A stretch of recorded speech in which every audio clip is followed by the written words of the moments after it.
Good afternoon sa Qatar po. Yung mga kabayan ko dito sa Qatar po. Sana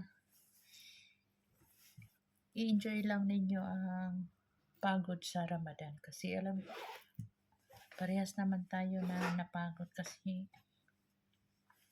nagpapasting pa tayo. Tapos super busy. Nagluto, naglinis. Ang hirap talaga ng maging katulong sa bahay. Talaga nahirapan ako na hindi lang ako nahirapan na sa nagtrabaho sa bahay. Dami kaming mga OFW na domestic helper po. Pero laban lang. Wala namang habang may buhay may pag-asa pa rin na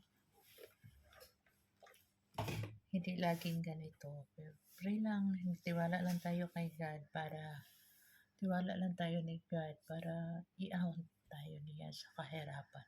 Alam ko naman na hindi tayo pinabayaan ni God. Kung pinabayaan pa tayo, so hindi tayo maging ganito, di ba? So laban lang lagi. Kasama natin idasal yung mga pamilya natin. So sana din na maging okay ang lahat.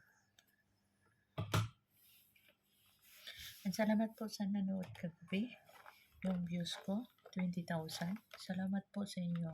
Galing sa puso ko. Nagpasalamat ako sa mga sulipan ko na hindi ako nila iniwan hanggang sa dulo. Salamat po sa inyong lahat po and God bless you all. Thank you.